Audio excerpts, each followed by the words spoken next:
ఆ సిలువలో ఆ ఘోర కల్వరిలో తులువలా మధ్యలో వ్రేలాడిన యేసయ్యా, తులువలా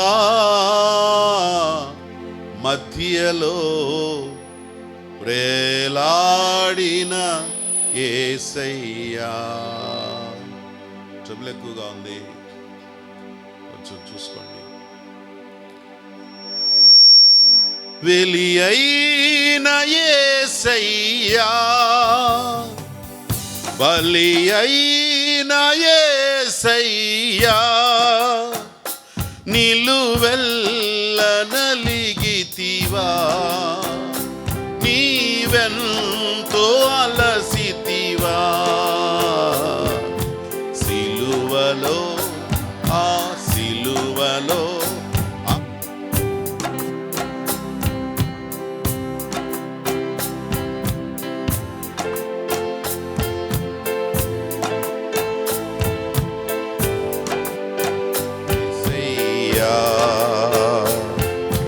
తులువలా మధ్యలో వ్రేలాడిన, నేరము చేయని నీవు ఈ ఘోర పాపి కొరకు భారమైన సిలువ మోయలేక మోసావు, నేరము చేయని నీవు ఈ ఘోర పాపి కొరకు భారమైన సిలువ మోయలేక మోసావు, కొరడాలు చెల్లని చీల్చెనే నీ సుందర దేహమునే, కొరడాలు చెల్లని చీల్చెనే నీ సుందర దేహమునే, తడిపెను నీ తనునే రుధిరంపు ధారలై, తడిపెను నీ తనునే రుధిరంపు తారలై, బలి అయిన యేసయ్యా, బలి అయిన యేసయ్యా, నిలువెల్ల నలిగితివా, నీవెంతో అలసితివా, సిలువలో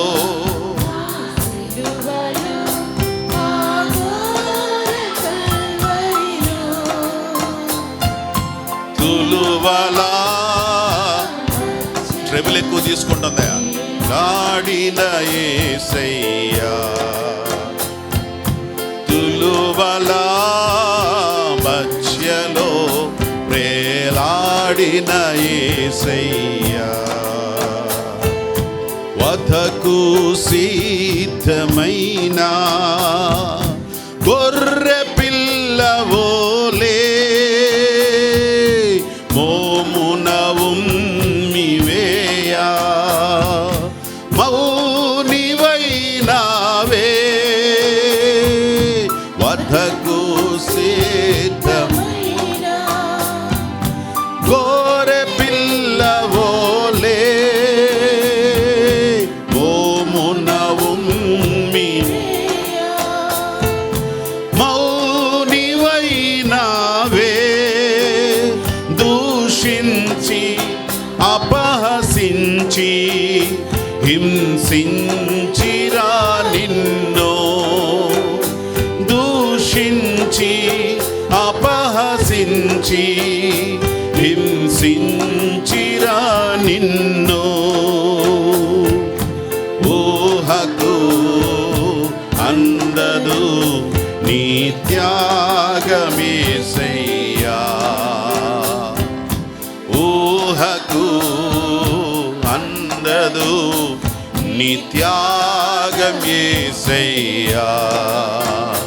బలి అయిన యేసయ్యా బలి అయిన యేసయ్యా బలి అయిన యేసయ్యా బలి అయిన యేసయ్యా నిలువెల్ల నలిగితివా నీవెంతో అలసితివా సిలువలో ఆ సిలువలో ఆ ఘోర కల్వరిలో తులువల మధ్యలో ప్రేలాడిన యేసయ్యా తులువల మధ్యలో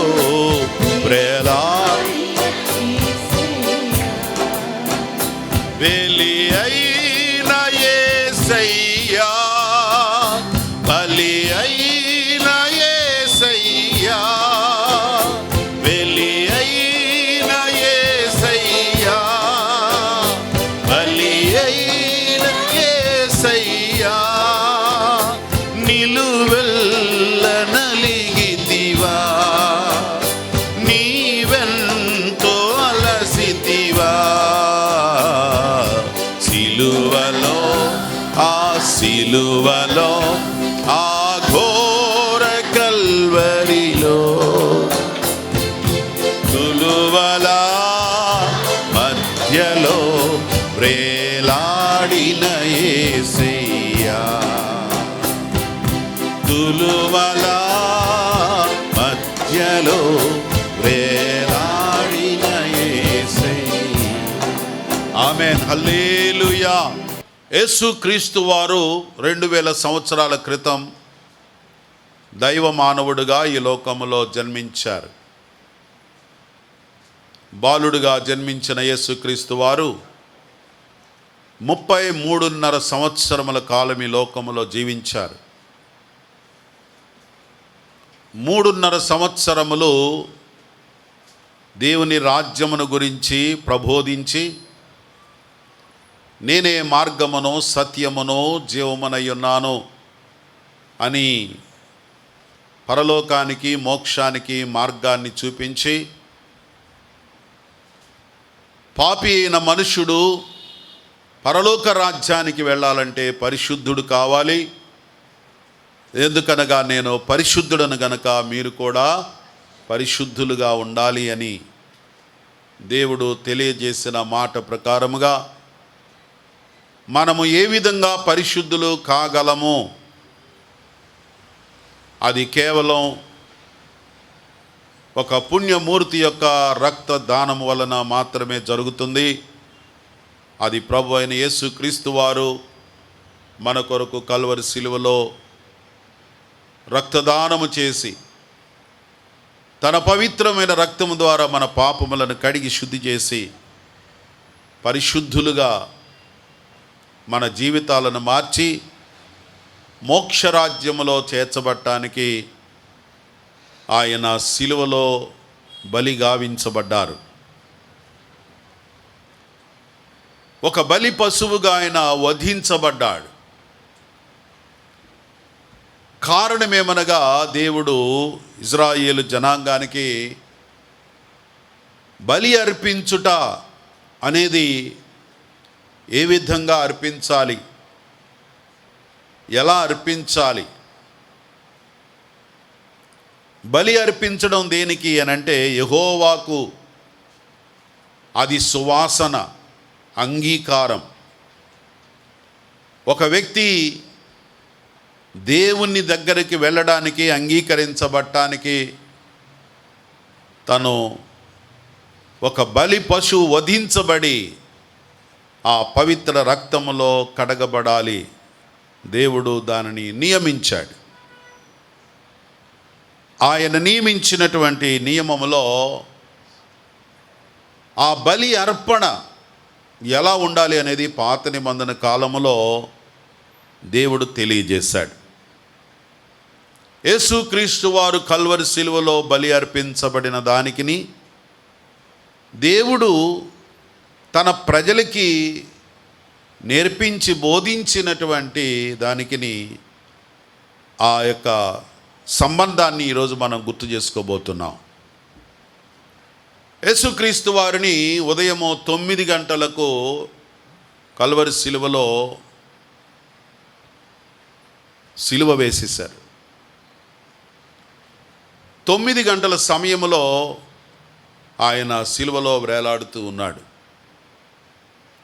మధ్యాహ్నము లేక సాయంకాలము 3 గంటలకు ఆయన చివరి ప్రార్థన చేసి మరణించారు, తన ప్రాణాన్ని అర్పించారు. ఈ రెండు, ఉదయము 9 గంటలకు మధ్యాహ్నం 3 గంటలకు, ఈ రెండు కూడా యేసుక్రీస్తు వారు 2 సార్లు ప్రార్థన చేసిన సందర్భాన్ని మనం చూస్తాం. ఉదయం 9 గంటల సమయంలో యేసు ప్రభువారు, తండ్రి వీరేమి చేయుచున్నారో వీరు క్షమించండి అని ప్రార్థన చేశారు. ఆయన చివరిగా, తండ్రి నీవేళ నన్ను విడిచి ఉన్నావు, ఇదిగో నీ చేతికి నా ఆత్మను అప్పగించుకొనుచున్నాను ప్రార్థించాడు.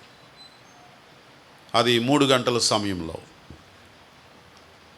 సో ఉదయకాల 9 గంటలకు ఒక ప్రార్థన, 3 గంటలకు మరొక ప్రార్థన చేశారు.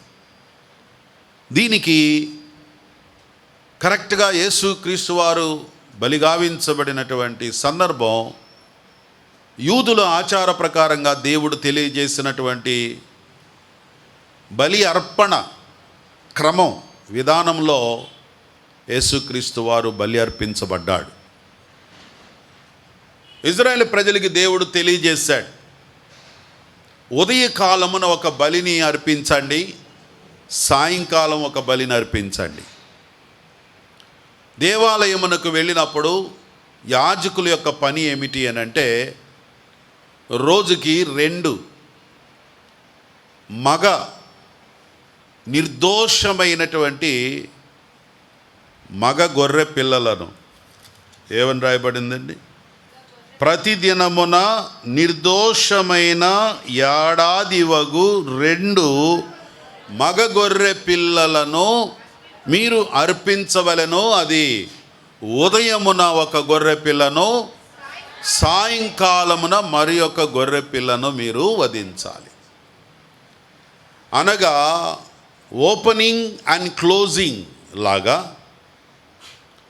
ఉదయకాలమున 9 గంటల సమయంలో మార్నింగ్ దేవాలయమునకు వచ్చినప్పుడు ఒక గొర్రె పిల్లను వధించాలి అని దేవుడు తెలియజేశాడు. సాయంకాలమున కూడా ఒక గొర్రె పిల్లను వధించాలి. సాయంకాలం అంటే మనకు సాయంకాలం 6 గంటలు ఆ సమయం మనకి సాయంకాలం. కానీ యూదులకి ఒక దినము ప్రారంభించటం అనేది సాయంత్రం 6 గంటలకు ప్రారంభించి నెక్స్ట్ డే సాయంకాలానికి ఒక రోజు అవుతుంది. మనకెలాగా అర్ధరాత్రి 12 గంటల నుండి నెక్స్ట్ డే చెప్పరేంటండి 12 గంటలకి. అందువలన వారు సాయంకాలం అంటే మధ్యాహ్నం 3-4 గంటలకే వాళ్ళకి సాయంకాలం, ఇక వాళ్ళకి రాత్రి అవుతుంది. 6 గంటలకే ఇక రాత్రి అవుతుంది.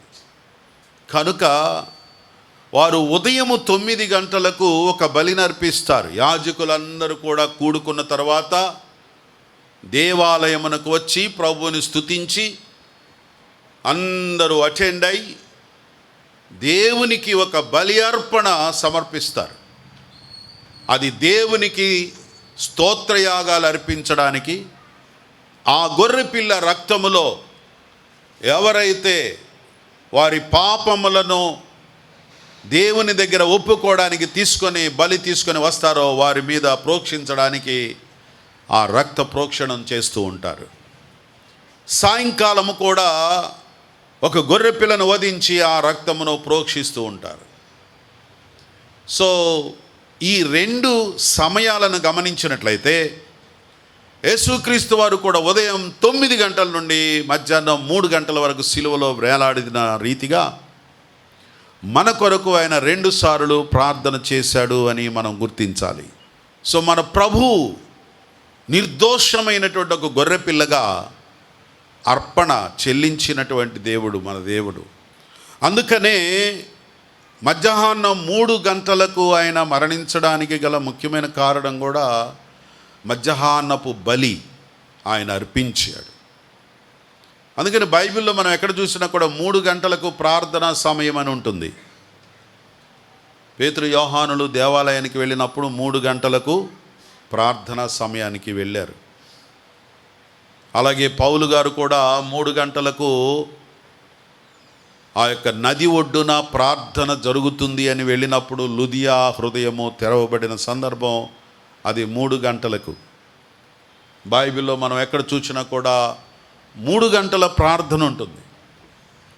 మనకు కూడా మన సంఘంలో కొన్ని ప్రార్థనలు 3 గంటలకే ప్రార్థన సమయాలు నియమించుకోవడం జరిగింది. అంటే అది అనుకూలమైన సమయం కాబట్టి ఈ సమయమందు ప్రియులరా యేసుక్రీస్తు వారు మన కొరకై ఆనాడు దేవుడు నియమించినటువంటి రీతిగానే ఉదయము 9 గంటలు మొదలుకొని మధ్యాహ్నం 3 గంటల వరకు ఆయన సిలువలో వేలాడుతూ మనందరి పాప క్రయధనము నిమిత్తమై వెల చెల్లించడానికి తన పవిత్ర రక్తాన్ని చిందించి ఉన్నాడు. ఆ దినాన్ని మళ్ళా మనం గుర్తు చేసుకుంటూ ఉన్నాం. అందుకే మనం ఉదయం 9 నుండి 3 గంటల వరకు మనం కూర్చుంటాం. మరి వాస్తవంగా 3 గంటల వరకు ఉండాలి మనం, ప్రతి ఒక్కరు అలాగే ఉంటారు. మన కొరకై ఆ కల్వరి సిలువలో బలియాగం చేయబడినటువంటి యేసుక్రీస్తు వారిని గుర్తు చేసుకొని ఆయన 9 గంటల నుండే సిలువలో 7 సార్లు ఆయన మాట్లాడడం జరిగింది. ఆ సిలువలో పలికిన ఆ బంగారు మాటలు, యేసుక్రీస్తు వారు పలికినటువంటి మాటలు ప్రతి సంవత్సరం మనం ధ్యానిస్తూనే ఉన్నాం. ప్రతి సంవత్సరం ధ్యానిస్తున్నాం. కానీ దేవుడు తన వక్తలను ప్రత్యేకంగా సిద్ధపరిచి తీసుకొని వచ్చారు. దేవుడు మనతో మాట్లాడుతూ ఉన్నాడు. కాబట్టి అందరూ సిద్ధంగా ఉండండి నేర్చుకోవడానికి. దేవుని వాక్యములో పరిశుద్ధాత్మ దేవుడు మనతో ఏం మాట్లాడుతున్నాడో గ్రహిద్దాం. సో దేవుడు ఈరోజు ఆయన సన్నిధిలో గడుపుతున్న మనం అనేక విషయాలు నేర్చుకోవడానికి, అలాగే మన కొరకై బలిగావించబడిన యేసుక్రీస్తు వారిని ఆ శిలువలో ఆయన అనుభవించిన శ్రమ, కష్టము, ఆ పెయిన్, ఆ బాధను మనం గుర్తు చేసుకొని మన కొరకై ఆ శిలువలో ఎంత కష్టమును అనుభవించారో దానిని గుర్తు చేసుకొని ప్రభువుని మహిమపరుస్తూ మరి హృదయంలో యేసుక్రీస్తు వారికి ప్రాముఖ్యతనిస్తూ దేవుని సన్నిధిలో గడుపుదాం. దేవుడి మాటలు దీవించి ఆశీర్వదించునుగాక.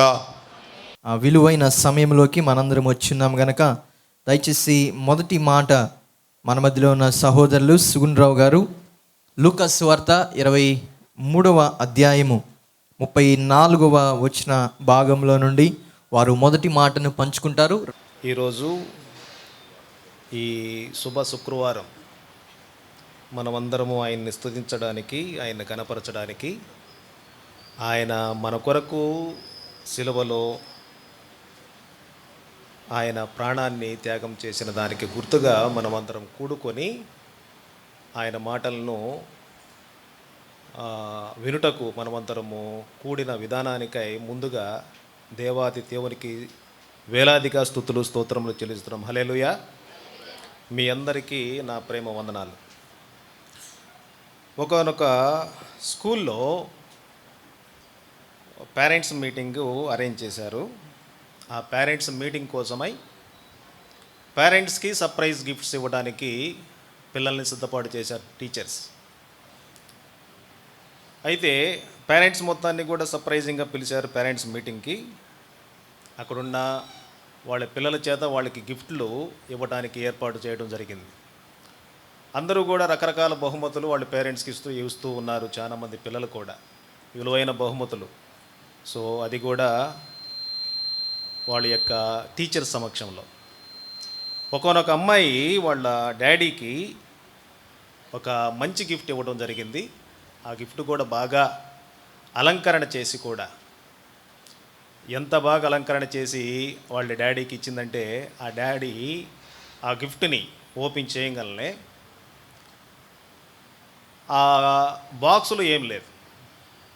అప్పుడు వాళ్ళ డాడీకి చాలా కోపం వచ్చింది.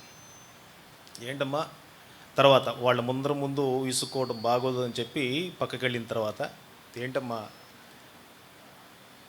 అందరూ చూడండి ఎంత విలువైన గిఫ్ట్లు వాళ్ళ డాడీకి ఇస్తున్నారు, నువ్వేంటి ఇటువంటి గిఫ్ట్ ఇచ్చావు, ఇటువంటి బాక్సులు ఏమి లేకుండా గిఫ్ట్ ఇచ్చావు, కనీసం ఆ సెన్స్ కూడా నీకు తెలియదా అనే ఉద్దేశంతో కొంచెము కోపగించుకున్నాడు.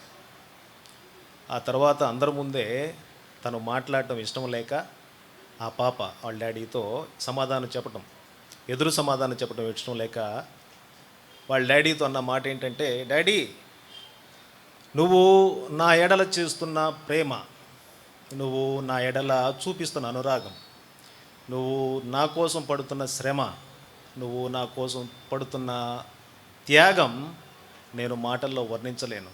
ఈ భూమి మీద దొరికే ఎటువంటి విలువైన వస్తువు కూడా నీకు నీ ప్రేమకు సాటి లేదు డాడీ. అందుకనే దాంట్లో నా హృదయపూర్వకమైన మనస్సును నేను నీకు ఇస్తున్నాను డాడీ అని చెప్పగలనే. అప్పుడు కూడా వాళ్ళ డాడీకి ఆ మాటలు ఎందుకనో సాటిస్ఫై కలిగించలేదు. ఆ తర్వాత కొంతకాలానికి ఆ అమ్మాయికి ఊరికనే మాటికి జ్వరం వస్తూ ఉంటే ఏదో డోలోనో ఏదో ట్యాబ్లెట్ వేస్తూ ఉంటారు. సో తగ్గుతూ ఉంది.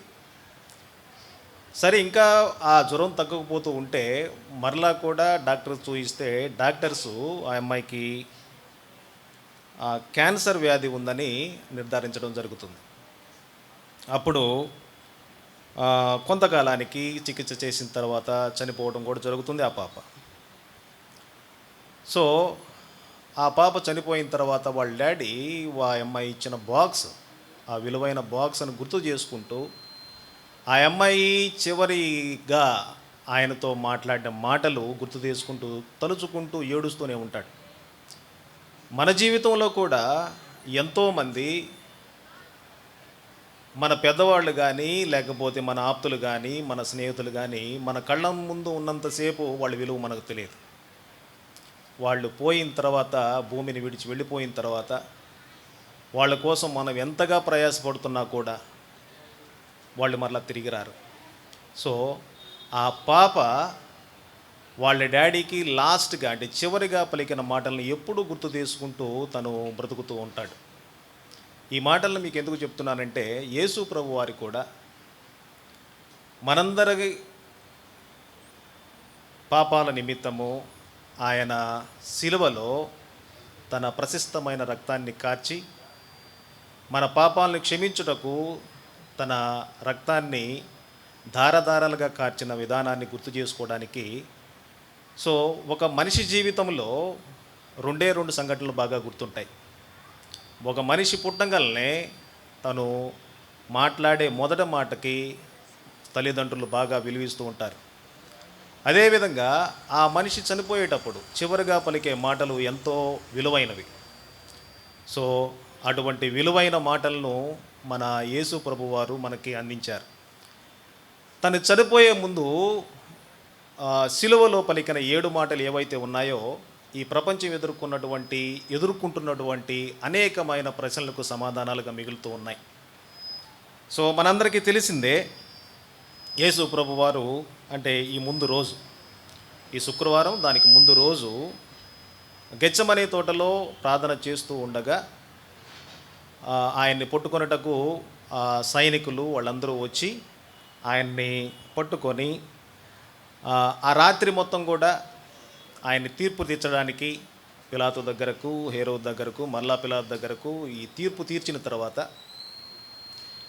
ఈరోజు సరిగ్గా శుక్రవారం ఉదయం 6 గంటలకు సో ఆయనకి మరణశిక్ష విధించబడుతుంది అని అనౌన్స్మెంట్ జరిగిన తర్వాత ఆయనకి శిలువను మోపి ఆయనకి ముళ్ళ కిరీటం ధరించి సో ఆయన్ని ఎట్లా అయితే అవమానం చేయాలో అంతకంటే ఘోరంగా అవమానం చేసి ఆ యెరూషలేము వీధుల్లో తిప్పుతున్న తర్వాత సరిగ్గా 9 గంటలకి పాస్టర్ అయ్య గారు ఆల్రెడీ గుర్తు చేసి ఉన్నారు. సరిగ్గా ఈరోజు 9 గంటలకి సో ఆయనకి సిలువ వేయటం జరిగింది. సో ఆయన సిలువ వేయటంలో సిలువ వేసేటప్పుడు ఆ 2 చేతులను పైకి లేపి సో ఆయన చేతుల్లో మేకలు కొట్టి కాళ్ళల్లో మేకలు కొట్టడం కూడా జరిగింది. సరిగ్గా 9 గంటలకు ఆయన్ని సిలువ వేయటం జరిగింది.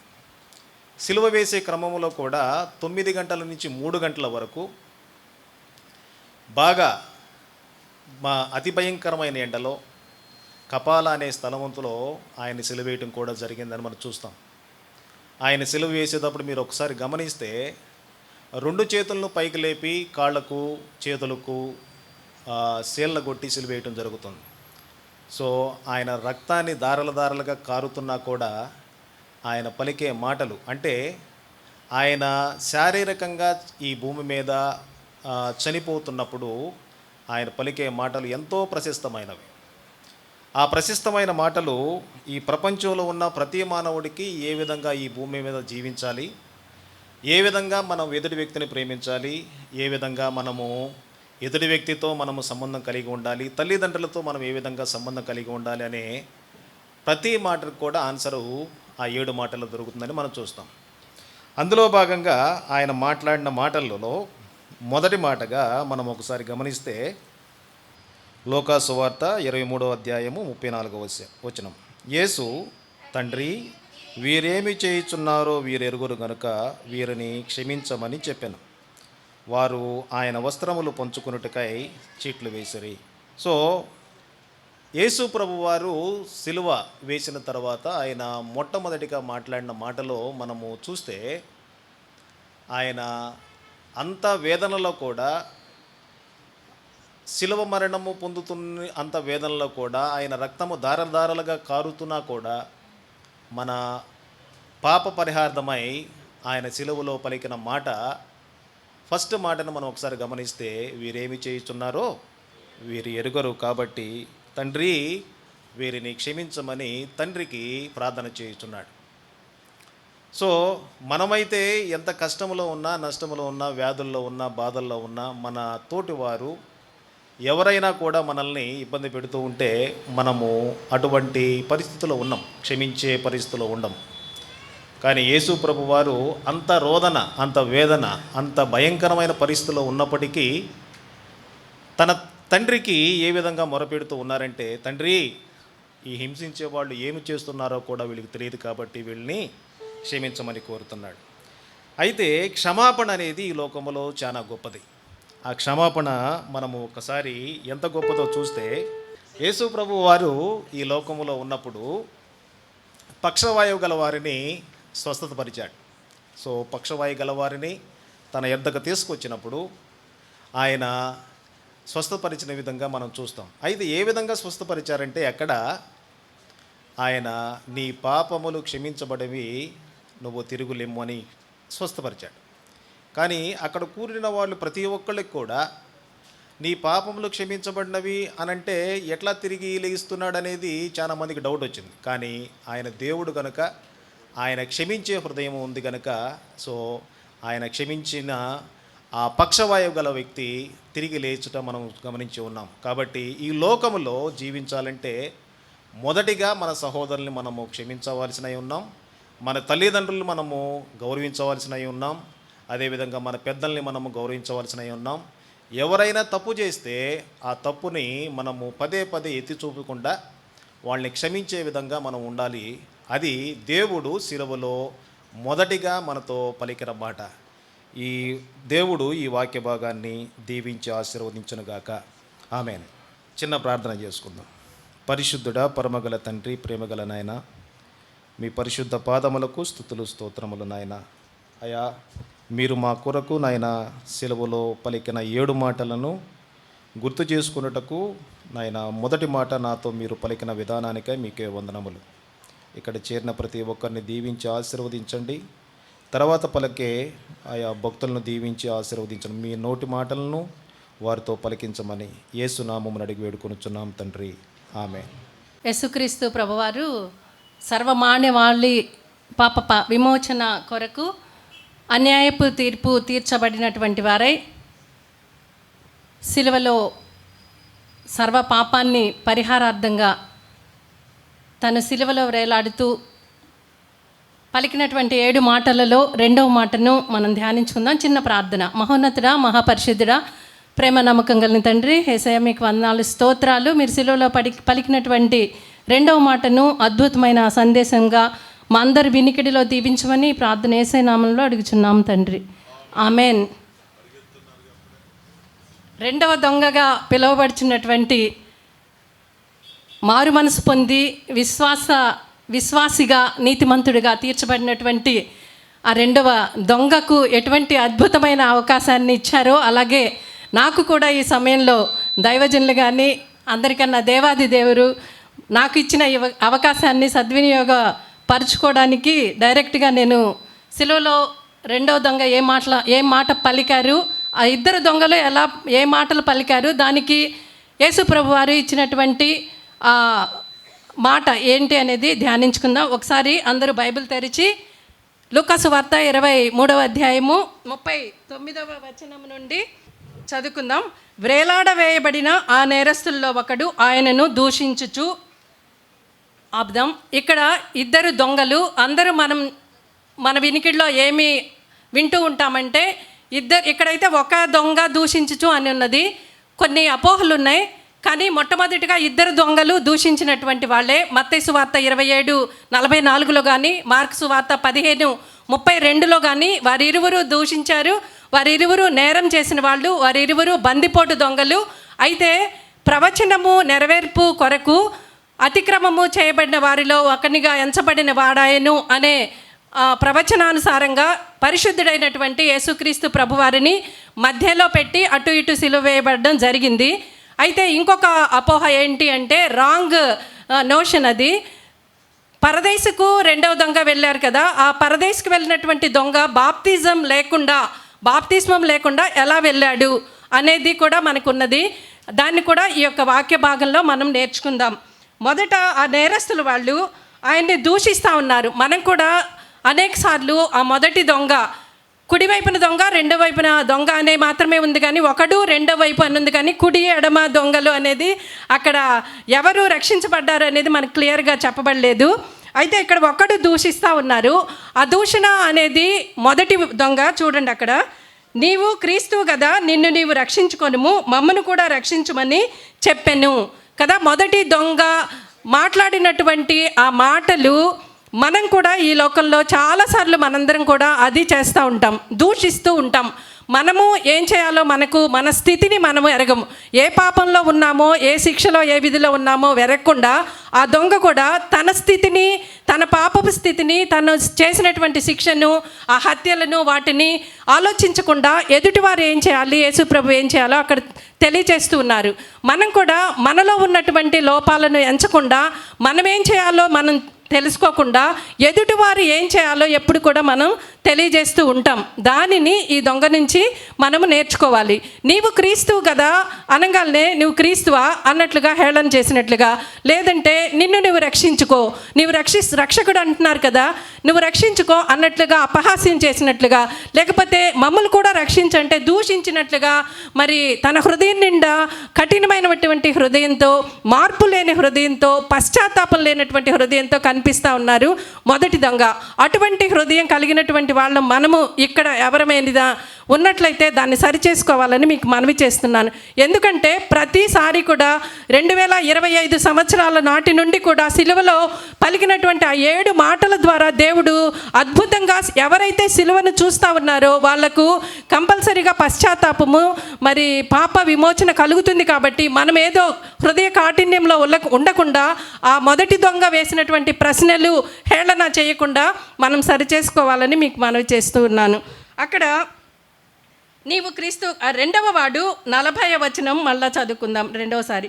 2వ వాడు వానిని గద్దించి, నీవు అదే శిక్షా విధిలో ఉన్నావు కనుక దేవునికి భయపడవా మనకైతే ఇది న్యాయమే, మనము చేసిన వాటికి తగిన ఫలము పొందుచున్నాము, కానీ ఈయన ఏ తప్పిదమును చేయలేదని చెప్పి, రెండవ వాడు వెంటనే ఎప్పుడైతే మరి అక్కడ హింసిస్తున్న వారిని, హేళన చేసిన వారిని అందరినీ చూస్తూ మరి యేసుక్రీస్తు ప్రభువారు, తండ్రి వీరిని క్షమించము, వీరేం చేస్తున్నారో వీరికి క్షమించము అని మొదటి మాట క్షమాపణ వాక్కుని తెలియజేశారో, అది విన్నటువంటి ఆ రెండవ వ్యక్తి ఎదుట వ్యక్తిని దూషిస్తూ ఉండగా మొదటి వ్యక్తిని గద్దిస్తూ అక్కడ వానిని గద్దించడానికి తనలో ఏమైనా లోపల మార్పు జరిగితేనే గద్దించగలం. ఒకరిని హెచ్చరిక చేయాలంటే మనలో పరివర్తన చెందితేనే ఆ రెండవ వ్యక్తి ఏమన్నాడంటే గద్దించి, నీవు అదే శిక్షలో విధిలో ఉన్నావు. తన శిక్షా విధి తను తెలుసుకుంటూ ఉన్నాడు. మనకైతే ఇక్కడ తర్వాత చూడండి, శిక్షా విధిలో ఉన్నావు కనుక దేవునికి భయపడవా. దేవుడంటే భయం కలిగినట్లుగా ఆ సిలువలో రెండవ వ్యక్తి కనిపిస్తూ ఉన్నాడు. అంతవరకు దూషించినటువంటి వ్యక్తి ఆ సమయంలో దేవునికి భయపడుతున్నాడు. మనం కూడా మరలా నొక్కి చెప్తున్నాను, దేవునికి భయపడినటువంటి అనేక సందర్భాలు ఉన్నాయి. ఇక్కడ కూర్చొని కూడా అనేకమైనటువంటి ఇతర ఆలోచనలతో, హృదయంలో వేరే ఆలోచనలతో మనం ఉంటున్నాం. దేవునికి భయపడేటటువంటి హృదయం కలిగి ఉండాలని మీకు సూచిస్తూ ఉన్నాను. ఇదైతే మనకు న్యాయమే, ఇది మనకైతే న్యాయమే, మనము చేసిన వాటికి తగిన ఫలము పొందుచున్నాము. దేవుడు న్యాయవంతుడని, దానికి మనం చేసిన దానికి మనం ఫలము అనుభవిస్తున్నామని అతని హృదయంలో అంతర్గతంగా పశ్చాత్తాపము, పరివర్తన చెందాడు. అలాగే ఈయనలో ఏ తప్పిదము చేయలేదను చెప్పి, అంటే అక్కడ మధ్యలో ఉన్నటువంటి యేసు ప్రభు వారిలో తప్పు ఏమీ లేదని కూడా అతను తెలుసుకున్నాడు. అన్యాయంగా తీర్పు తీర్చబడ్డాడు, అన్యాయంగా శిక్ష విధించారు అని ఆయన దేవుడని కూడా ఆయన నమ్మాడు అని లేదని చెప్పి ఆయనను చూచి ఏం చేశారంటే ఆయనను చూచాడు. ఎలా చూశారు? ఇద్దరు చేతులలో మేకులు వేయబడ్డాయి, మేకులు కొట్టబడ్డాయి. పక్కన మధ్యలో ఉన్నటువంటి వ్యక్తిని చూడాలి అంటే తలను త్రిప్పాలి. అంత కష్టంగా కూడా ఆ సిలువలో వేలాడుతున్నటువంటి యేసు ప్రభువుని నిదానంగా చూచినట్లుగా మనం కనిపిస్తుంది. మనం కూడా యేసు ప్రభువుని, సిలువలో వేలాడుతున్నటువంటి యేసు ప్రభువుని నిదానంగా చూచినట్లయితే మనకు అంతర్గత పరివర్తన చెందుతుంది. యోహాను సువార్త 3వ అధ్యాయం 15వ వచనంలో ఇశ్రాయేలు ప్రజలకు తాపకరమైనటువంటి సర్పాలు కరిచినప్పుడు, మరి అందరూ చనిపోతుంటే మోషే ప్రార్థన చేసినప్పుడు మోషేకు దేవుడు ఒక ఇత్తడి సర్పాన్ని దాన్ని ఎవరైతే నిదానించి చూస్తారో వాళ్ళు రక్షింపబడతారని పాత నిబంధనలో మనకు తెలుసు. అలాగే ఇక్కడ సిలువలో వేలాడుతున్నటువంటి యేసు ప్రభుని కూడా ఈనాడు మరి ఆ నిదానించి ఎవరైతే చూస్తారో, యేసును మాత్రమే ఎవరైతే చూస్తారో వాళ్ళు రక్షింపబడతారు. ఈ సిలువలో రెండవ దొంగ కూడా ఆయనను నిదానంగా చూచి మరి ఏమన్నాడో ఒకసారి జ్ఞాపకం చేసుకుందాం. యేసు, నీవు నీ రాజ్యంలోనికి వచ్చినప్పుడు నన్ను జ్ఞాపకం చేసుకొనుము. చిన్న ప్రార్థన. చాలామంది ప్రార్థనలు చేస్తారు, విస్తారమైనటువంటి ప్రార్థనలు. కానీ ఇక్కడ ఈ రెండవ దొంగగా పిలువబడుచున్నటువంటి నీతిమంతుడైన విశ్వాసి ఏం చెప్తున్నాడంటే, యేసు, నీవు నీ రాజ్యంలోనికి వచ్చినప్పుడు నన్ను జ్ఞాపకం చేసుకో. యేసు అంటే రక్షకుడు అని, ఆయనకు ఒక రాజ్యం ఉందని, ఆయన రాజ్యంతో మరలా రెండవ రాకడలో వస్తాడని ఆయన నమ్మి నీ రాజ్యంలోనికి వచ్చినప్పుడు నన్ను జ్ఞాపకం చేసుకో అని అక్కడ చెప్పాడు. వెంటనే దేవుడు దానికి ప్రతిఫలంగా నేడు నీవు నాతో కూడా పరదేశంలో ఉందని జవాబిచ్చారు. ఇక్కడ ఒక చిన్న మాటలు మీకు జ్ఞాపకం చేస్తాను. ఒక వ్యక్తి పరదేశకు వెళ్ళాలంటే 4 పనులు చేయాలి. అందులో మొదటిది రోమీలకు రాసినటువంటి పత్రిక 10వ అధ్యాయం 9వ వచనం త్వరగా తీసి చదవండి. ఎవరు నోటితో ప్రభువని ఎవరు నోటితో ఒప్పుకుంటారో, హృదయంలో దేవుడు మృతులలో నుండి ఎవరు లేపుతారని ఎవరు హృదయంలో విశ్వసిస్తారో వాడు రక్షణ పొందునని అక్కడ క్లియర్గా ఉంటుంది. ఇంటికెళ్ళి నాకు చదవండి. హృదయం నోటితో ప్రభువని ఒప్పుకోవాలి. ఇక్కడ ఈ రెండవ దొంగగా పిలువబడుచున్నటువంటి వ్యక్తి యేసు అన్నప్పుడు, యేసు నీవు నీ రాజ్యంలోనికి అన్నప్పుడు, రాజ్యము అనగానే ప్రభువు అని మనకు జ్ఞాపకం వస్తుంది. ఎవరు నోటితో ప్రభువని ఒప్పుకుంటారో అతను రక్షింపబడతాడు. అక్కడే 13వ వచనంలో ప్రభువు నామమున ఎవడు ప్రార్థన చేస్తారో వాళ్ళు రక్షింపబడతారని రెండవ క్వాలిఫికేషన్ మనకు కనపడుతూ ఉంది. ఇక్కడ కూడా ప్రార్థన, ఆ రిక్వెస్ట్, నన్ను జ్ఞాపకం చేసుకో అనేది ఈ దొంగ రిక్వెస్ట్ చేసినట్లుగా కూడా రెండవది కనిపిస్తుంది. మూడవదిగా మార్కు సువార్త 16వ అధ్యాయం 16వ వచనంలో ఉంటుంది, నమ్మి బాప్తిస్మ పొందినవాడు రక్షింపబడును, నమ్మనల్లని వానికి శిక్ష విధింపబడును అని. నమ్మడం ఏమని నమ్మాలి? యేసు ప్రభువు, యేసు రాజు అని నమ్మాలి. ప్రభువున ఆయనని దేవుడు మృతులలో నుండి లేపుతాడని నమ్మాలి. అట్టి వారే నమ్మిన వారు రక్షింపబడతారని. 3వ క్వాలిఫికేషన్. 4 మత్తయి సువార్త 24:13 వచనంలో ఉంటుంది, అంతము వరకు సహించిన వాడే రక్షింపబడునని. ఒక వ్యక్తి రక్షింపబడిన బాప్టిజం తీసుకోగానే రక్షణ, పరదైసు మనకు రాదు. కానీ ఈ 4 మన జీవిత కాలం వరకు మాత్రమే. రక్షణలో కొనసాగితే అంతం వరకు సహించిన వాడే రక్షింపబడతాడు అని అందరము రక్షణ తీసుకున్నాములే ఇక పర్వాలేదని చాలామంది అనుకుంటున్నారు. కానీ ఈ 4 కూడా ఈ 2వ వ్యక్తి చేసినట్లుగా మనకు ప్రార్థించాడు. మనమందరం కూడా ప్రార్థనలో చివర చేసేది యేసు నామంలో తండ్రికి ప్రార్థిస్తున్నాను తండ్రి అని ఆమెన్ అంటాం. ఈ 3 చేస్తాం. 4వది చాలా కష్టం. అంతము వరకు సహించిన వాడే రక్షింపబడతాడు. ఈ 4 కూడా ఈ వ్యక్తి చేశాడు కాబట్టే దేవుడు న్యాయవంతుడు, మాట తప్పని వాడు కనుక తనకి డైరెక్ట్గా నేడు నీవు నాతో కూడా పరదేశంలో ఉందని వాగ్దానంతో కూడినటువంటి మాటను సందేశంగా ఇచ్చాడు. నేడు అనేది ఈనాడే అనుకూల సమయం, నేడే రక్షణ దినం, ఇదే అనుకూల సమయం. ఇంత గొప్ప రక్షణను నిర్లక్ష్యం చేస్తే ఇక్కడ ఉన్నటువంటి వాళ్ళు ఎవరు కూడా దేవుడిచ్చే శిక్షను, ఉగ్రతను తప్పించుకోరు. అలాగని చివరి వరకు దొంగ వలె. మరి ఇంకొకటి 3వది, రక్షణ అనేది ఈ దొంగకు లేదు, బ్యాప్టిజం అనేది దొంగకు లేదు. అదేంటి అంటే మత్తయి సువార్త 28 లాస్ట్లో 19-20 వచనాల్లో యేసుక్రీస్తు ప్రభువారు మరణించి తిరిగి లేచిన తర్వాత తండ్రి కుమార పరిశుద్ధాత్మ నామంలోనికి బాప్తిస్మం ఇయ్యుడి, అందరినీ శిష్యులుగా తయారు చేయడి అని తిరిగి లేచిన తర్వాత బ్యాప్టిజం అనేది చట్టము చేయబడింది. కనుక ఈ దొంగకు, ఈ పిలువబడుచున్న 2వ పరివర్తన చెందిన దొంగకు మరి ఆ చట్టము అమలులో లేదు కనుక డైరెక్ట్గా యేసు ప్రభు వారే తనను పరదేశుకు తీసుకెళ్ళినట్లుగా అక్కడ కనిపిస్తుంది. కాబట్టి మనందరము కూడా ఈ యొక్క వాక్యాలను నేడు నీవు నాతో కూడా, ఎంతమంది నాతో కూడా పరదేశంలోకి తీసుకెళ్లే భాగ్యం ఆ దొంగకు దొరికింది. ఈరోజు కూడా క్రీస్తుతో కూడా నీవు ఉన్నావా? నేనున్నానా?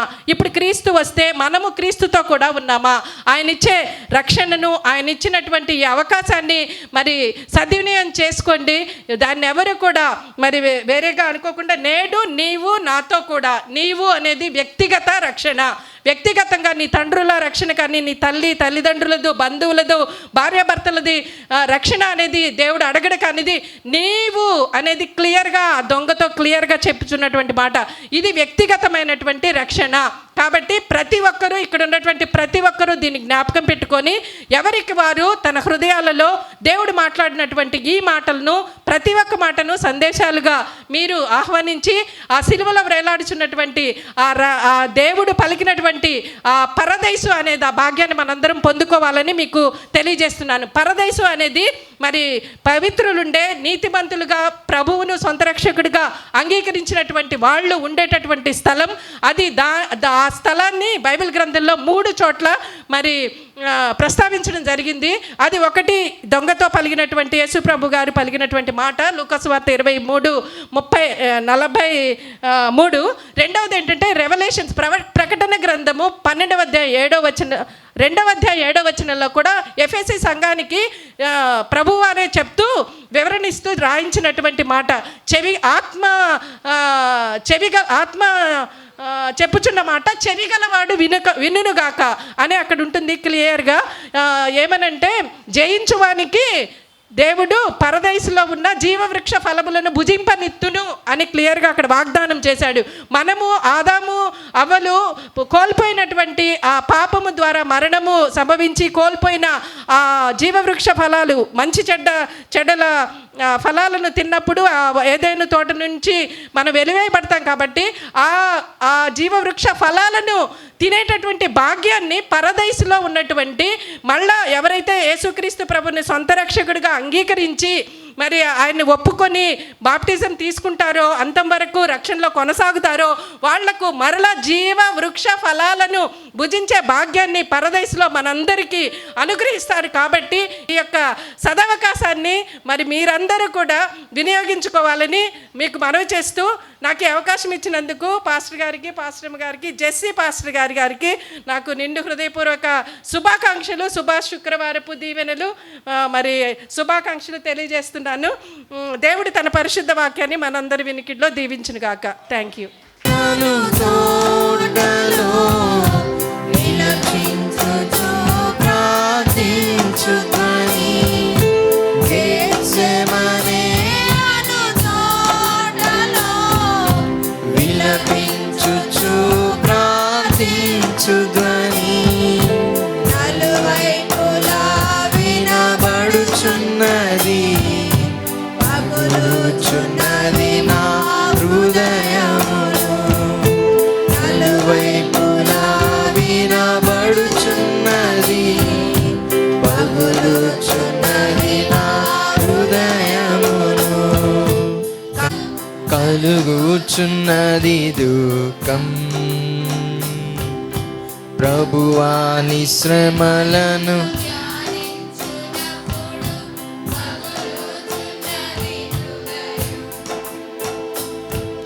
సిలువపై నాలుగా కొట్టినను అనేక నిందలు మోపినను సిలువపై నాలుగా కొట్టినను అనేక నిందలు ప్రేమతో వారిని మన్నించుటకై ప్రార్థించిన ప్రియ యేసు రాజా మమ్మును నడిపించుము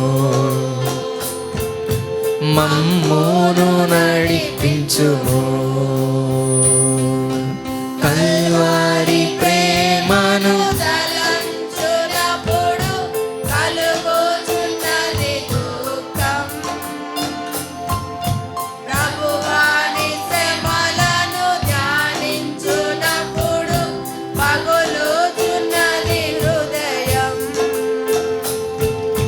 మమ్మును నీవలె మార్చుటకై నీ జీవమును ఇచ్చితివి మమ్మును నీవలె మార్చుటకై నీ జీవమును ఇచ్చితివి నేల మటుకు తగ్గించుకొని సమర్పించితివి కర్ములను నేల మటుకు తగ్గించుకొని సమర్పించితివి కరములను మమ్మును నడిపించుము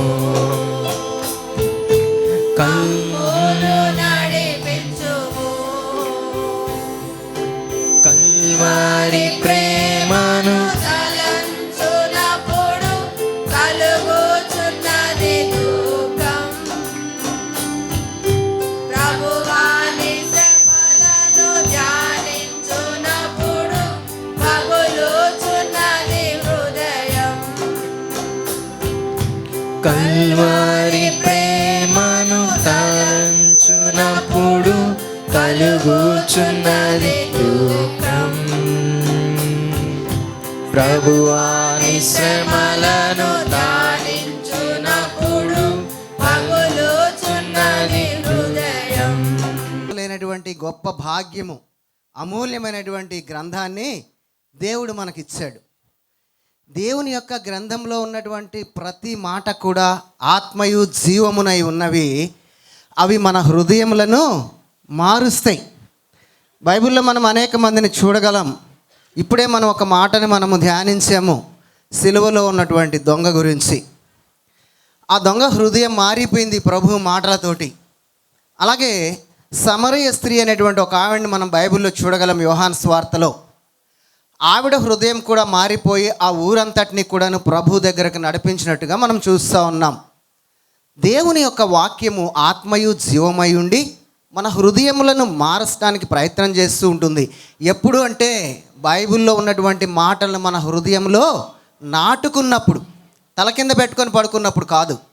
బైబిల్ని ఈ మధ్యకాలంలో చాలామంది ఆరోగ్యం బాగలేనప్పుడు, ఏవైనా కళ్ళు వస్తున్నప్పుడు తల కింద పెట్టుకుంటున్నారు. కానీ బైబిల్లో ఉన్నటువంటి మాటలు మన హృదయంలో నాటుకున్నప్పుడు మాత్రమే అవి మనలను మారుస్తాయి.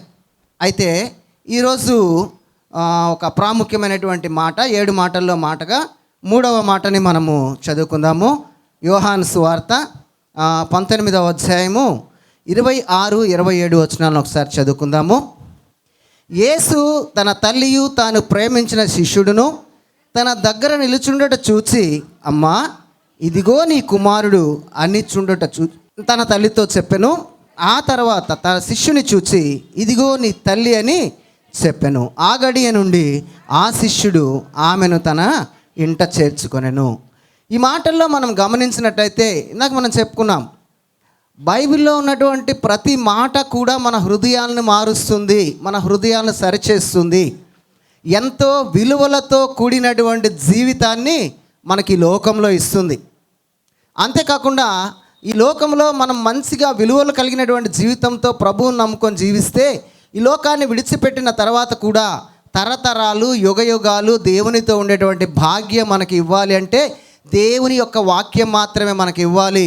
మన బలము మనకి ఇవ్వదు, మనం సంపాదించుకున్నటువంటి ధనము, మన పేరు ప్రఖ్యాతులు మనకు ఇవ్వు. ఈరోజు మనము చదువుకున్నటువంటి లేఖన భాగంలో మనం చూసినట్లయితే ఒక మంచి తల్లిని మనం చూడగలము, ఒక మంచి కుమారుణ్ణి మనము చూడగలం. మంచి తల్లిని మనం చూడగలము, ఒక మంచి కుమారుణ్ణి మనం చూడగలం. ఒక మంచి తల్లి ఏం చేస్తుంది? చిన్నతనం నుంచి కూడాను తను కనినటువంటి బిడ్డను చక్కగా మంచి మార్గంలో పెంచుతుంది. మంచి తల్లి ఏంటి? చెడ్డ తల్లి లోకంలో ఉంటారంటే ఉంటారు, లేకుండా ఎందుకు ఉంటారు? నిన్నగాక మొన్న 15 రోజుల క్రితం పేపర్లో వచ్చింది, ఆమె వేరే ఆలోచనలతో తన కన్న బిడ్డలకి విషమిచ్చి చంపినటువంటి తల్లి, పాపము చేసి చెత్త కుప్పలో పడేసేటువంటి తల్లు ఎంతోమంది లోకంలో మనం చూస్తూ ఉంటాం. అయితే ఇక్కడ ఒక మంచి తల్లిగా యేసుక్రీస్తు వారి యొక్క తల్లి అయినటువంటి మరియని మనం చూస్తూ ఉన్నాం.